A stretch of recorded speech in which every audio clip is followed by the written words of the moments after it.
Tonight, we celebrate Tu B'Shvat, Rosh Hashanah La'ilanot, Rosh Hashanah for trees. A pretty interesting concept. We've heard of Rosh Hashanah for the New Year, for men, but Rosh Hashanah for kings. What's Rosh Hashanah for trees? What exactly are we celebrating? It says in the verse, Ki ha'adam etz hasadehu. Man is compared to the tree of the field. Man is just like a tree. A tree is a fascinating creation.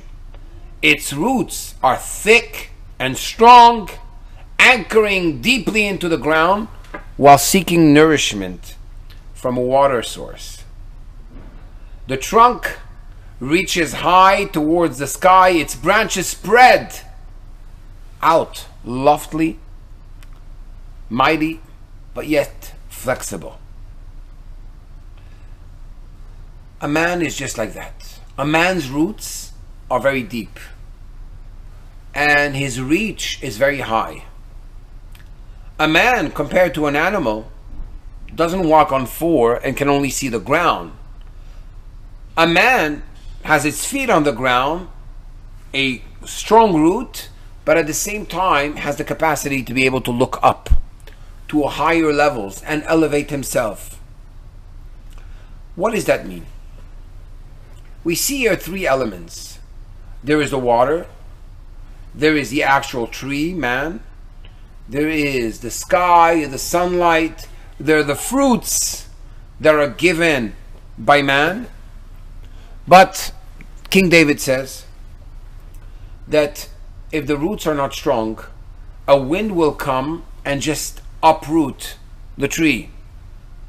What are the roots of man?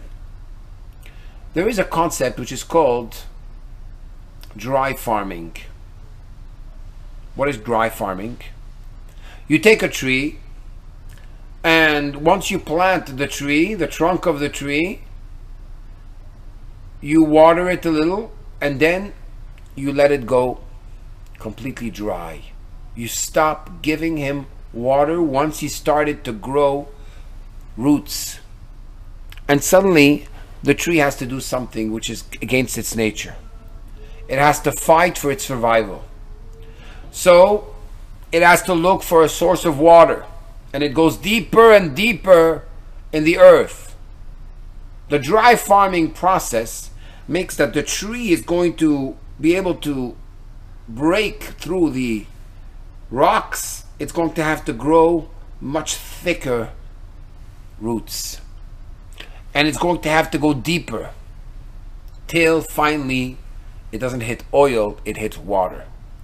Once it hits water, at that moment that tree is free.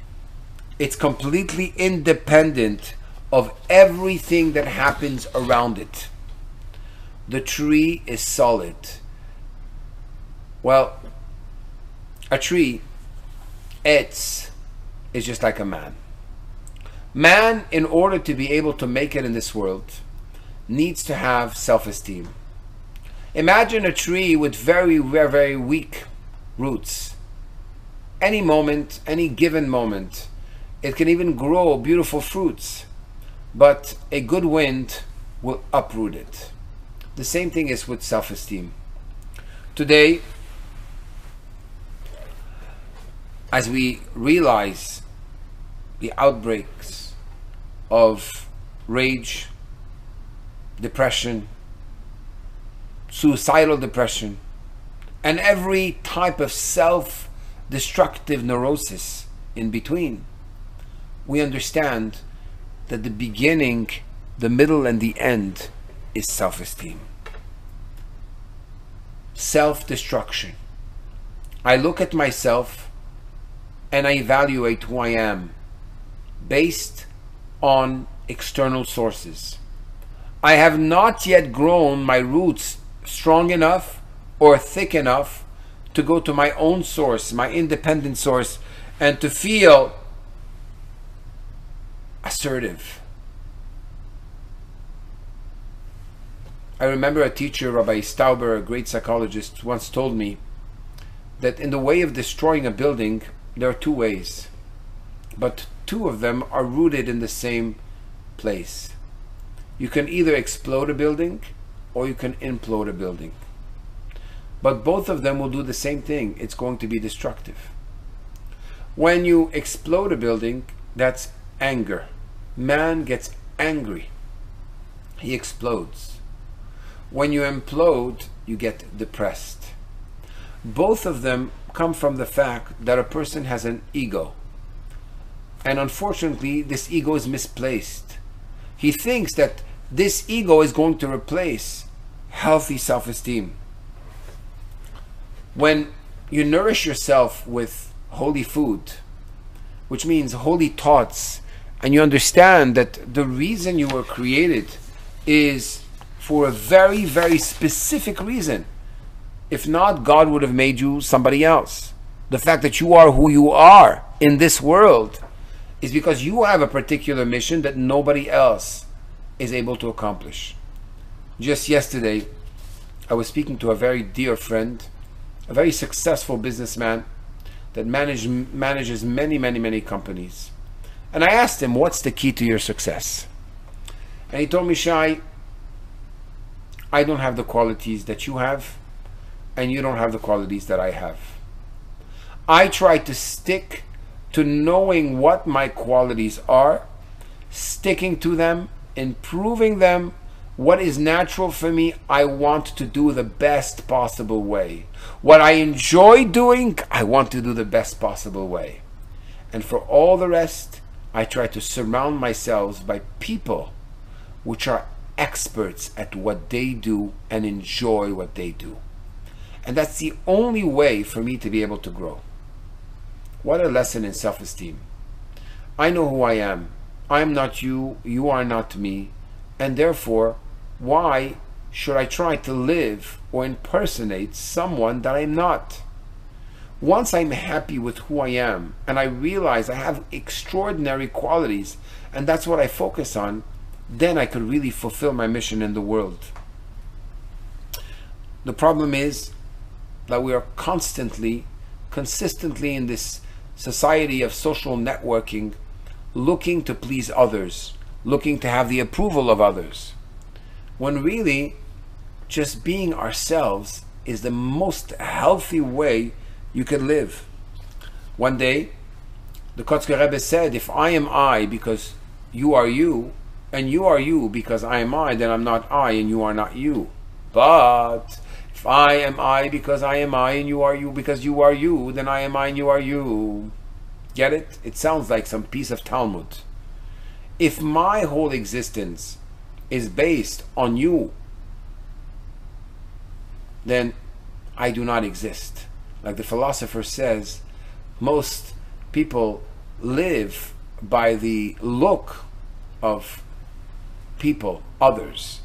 The way they're looked at, that's how they are. Just like the famous game that inspired Facebook. You remember this one?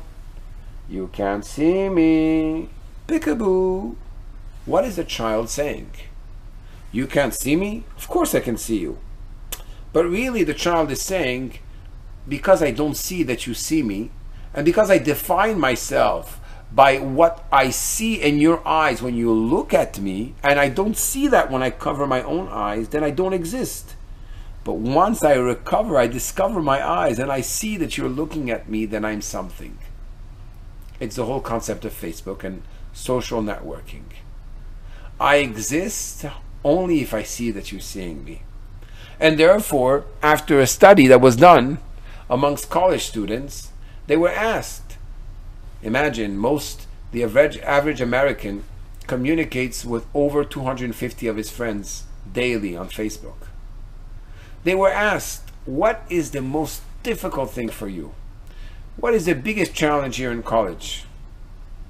And they said, solitude. We feel lonely. We feel unaccepted.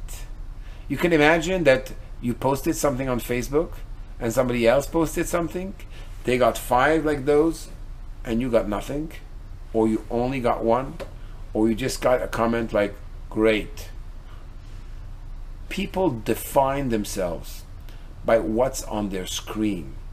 It's pretty pathetic. The moment you start defining yourself by who you are and what your contribution is and what your mission is in the world, that's the moment you start moving. That's the moment you're growing roots. And that's why Rabbi Shimon Schwab says that there's a lot of the prayers which are not answered. Why? Because as people are praying, they're saying, you know what, I'm praying to you, God. I want to be rich. I want a wife. I want a husband. I want kids. But I don't really believe that I deserve it. Can you imagine that? God put you in this world to be the best you can be, and you do not believe in yourself. It's like saying you don't believe in the part of God which is inside of you. I don't want to say it's like saying you don't believe in God. If God put you in this earth with your pekel, your challenges, your experiences, then definitely the purpose of this is to make you grow into something that you yourself can fathom. Once you realize that you have a gift, and a part of your gift is your imperfections, a part of your gift is your challenges, then you start growing roots. And then you are solid on the ground, ready to go forward. You're able to suddenly give fruits, which is the whole purpose why you were created in this world, to give fruits, to be able to nourish others, not only yourself, but be a source.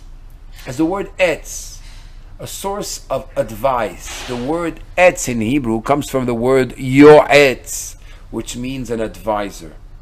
Once you experience your challenges and overcome them, once you accept yourself, then you become an advisor to others which are going through the same thing. But how do we get there? In order to come to a state of a fruit-bearing tree, you first have to put a seed in the ground. That seed rots, and afterwards, once it rots, then it can grow roots. And once it grows roots, then at that moment, it can become a fruit-bearing tree. But before that, it's impossible. To make that quantum leap from being a seed to being a fruit-bearing tree, you need to have a level of emptiness. We all have these moments of emptiness in our lives when we question who we are, why we were created, what is our purpose, how to grow out of ourselves. But from that point, we're able to ascend. And that's what King David said in chapter 121. Me'ayin yavo ezri. God, me'ayin, from nothingness, yavo ezri. We will be able to elevate ourselves. Which means on one hand, we need to have that level of humility, be honest with ourselves, but at the same time, we need to be strong and assertive. How is that possible? Well, the perfect example of this is Moshe. Moshe Rabbeinu, Moses, the one that gave us the Torah. Imagine, he's the only man that ever spoke face to face with God at that level and got us who we are today as a Jewish nation. Moses, is it true you spoke to God? What are you talking about? Me, I'm a nothing. God tells us in the Torah, Ve'aish Moshe, Anav mikol ha'adam asher al penei ha'adama. The quality that Moses had was that he was a servant, a completely dedicated one, a faithful one, but at the same time, Moshe was that person which was honest with himself. He didn't say, I never spoke to God. That would be a lie. You know when people just say, no, what are you talking about? You did it. So you have to recognize your quality. But Moshe Rabbeinu, if you would ask him, did you speak to God? He would say, yes, I did. But I'm going to tell you the truth. In my heart of hearts, I believe that if God would have given you the mission, you would have done it better than me. Which means there's this dichotomy. On one hand, yes, I spoke to God. On the other hand, I never believe that I'm that level where I'm entitled for what I am and who I am and what I have. I actually work on myself every day. And that's part of the self-esteem. I'm honest enough to know that it's a challenge, but at the same time, I'm honest enough to know that I have a great power inside of me. What is the source of sustenance of man? Water. Water is certainly 70% of our brain, our lungs, 90%. Our body is filled with water. Water in Torah is wisdom. Reshit chokhmah yirat Hashem. The beginning of everything starts with wisdom. Wisdom in Torah, the word chokhmah, is the power of what is. Koach ma. The power to be able to surrender to a higher light. So yes, I am humble, but I am humble. What does that mean? It means that I surrender completely to Hashem. Man de'u za'ir i'u rav. The Zohar teaches us the one which is small, who is small, is great.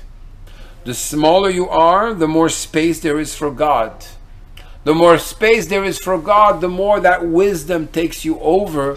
And at that moment, there's no reason for you to have a lack of self-confidence. Your self-confidence is that you are Hashem's servant. God is actually inside of you. And the less you are, the more you are. Imagine. There are animals, there are dolphins which are able to see the other side of the ocean where their prey is. Pelicans which are able to see miles away. What is the quality of man? Man can talk and reach a certain distance, can smell maybe a distance further, can hear even further, can see even further. But the great quality of man is that imagination is higher than knowledge, like Albert Einstein said. You're able to carry yourself in one instant to the other side of the world. The way you see yourself, the way you perceive yourself, that is who you become.